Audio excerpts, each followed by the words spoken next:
Hey guys, this is Dimitri with Hardware Canucks and welcome to another video.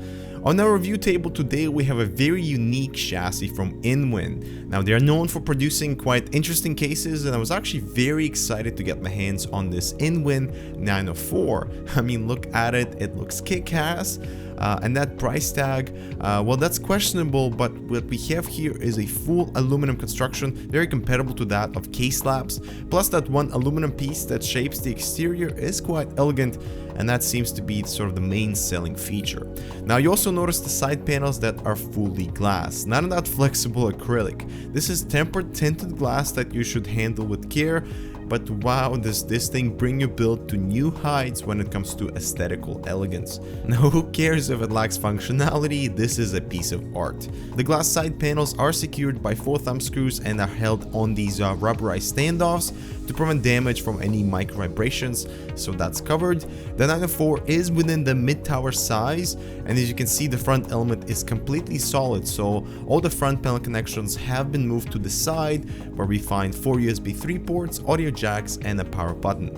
This open space at the bottom is also utilized for air intake with a magnetic dust filter included, and here you also get a single optical slot with a removable cover. Now mounting the actual optical drive may be a challenge as the space is completely enclosed from both sides, and you get mounting holes so you can secure the drive, and at the back there's a small opening to route your SATA and power cables. It just seems a little more difficult than it should be. Coming around to the back, it's a bit of an unusual sight as the rear I/O is actually hidden behind this piece of aluminum. It does, however, still carry the elegant appeal with those square cutouts, the large opening in the bottom and smaller ones on the sides. So the 4 thumb screws that hold the panel in place are sort of built into the panel so you never lose them.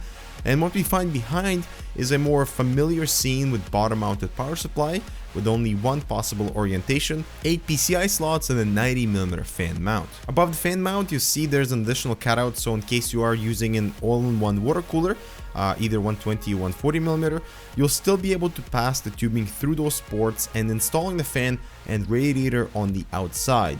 It is a bit unconventional and there are no designated fan mounts, but the square holes will allow fan installation and tubing would be passed inside through the top cutout. Now the whole idea of this rear design was to eliminate cable mess and provide a somewhat organized machine. So if you're water cooling on the exterior shell, it kinda defeats the purpose. Now this whole aluminum piece continues at the bottom as well, with rubber pads attached to prevent scratches and provide a bit more stability. And now that we have exterior covered, let's pop these windows off and check out the internals. Now the first thing to check out is the only fan intake that attaches to the fan bracket with support for both 120 and 140mm fans, and the fan basically sits on top of the front panel connectors, so the intake isn't completely open and will experience some resistance from the cables. So basically don't expect any jaw-dropping temperatures with the 904. Next up is the hard drive cage that utilizes 3 hot swappable brackets with both mechanical and SSD support. That is excellent to see.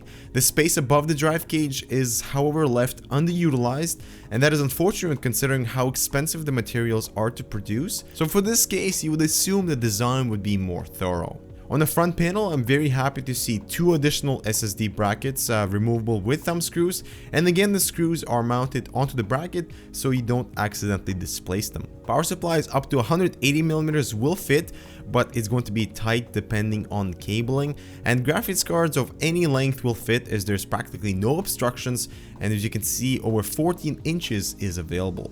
The motherboard stand-ups are very close to the top, but there is the 8-pin CPU cutout, and due to the width of the chassis, CPU coolers up to 145mm are supported and nothing larger. And coming around to the back, it's quite open and bare, with multiple cable cutouts, and instead of conventional cable tie holders, there are these just larger holes that you can pass zip ties through, like what you see here. Since the 904 is sort of an open concept design with the glass, all the cables are nicely sleeved in black, which is always a nice touch. And beginning with the assembly, I took off the back panel for easier installation later on, and got our motherboard in place and pre-routed all the SATA connections from the hot swappable drives underneath the motherboard for a cleaner plug-in. Now, one very disappointing aspect of the interior design was the lack of any space for your 24-pin cable. The cutout is there, but there's no way for the cable to fit underneath a standard ATX board, and this is where you look at all this space, for example around the drive cage, which could be relocated to allow additional clearance around the motherboard, and if not there, the space at the rear between the I/O and the panel is around 7 centimeters. So I guess you can see there's a lot of wasted potential with the 904, which is just so unfortunate.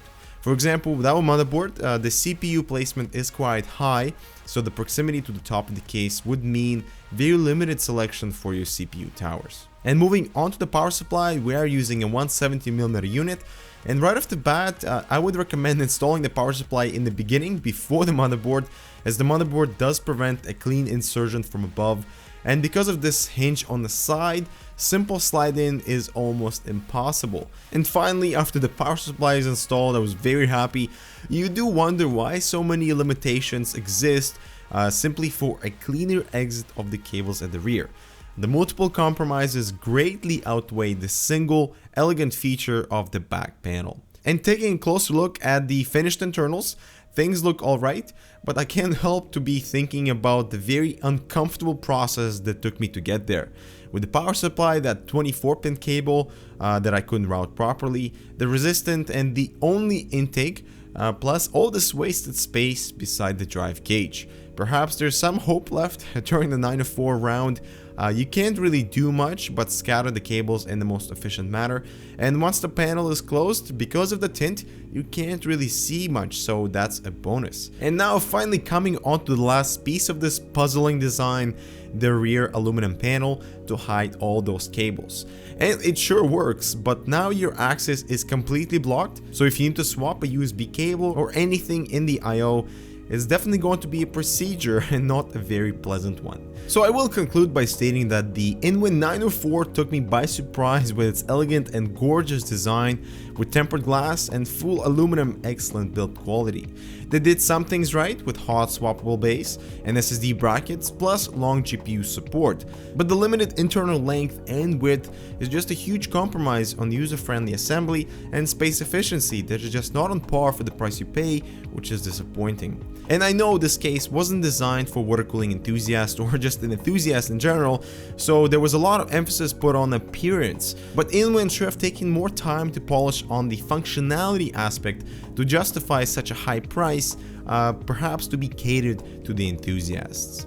So what do you guys think of this 904? And I think let's all provide critical feedback to InWin, because I would love to see more practical internal layout with this beautiful exterior. So leave your comments down below, don't forget to subscribe for more similar content, and we'll see you in the next one.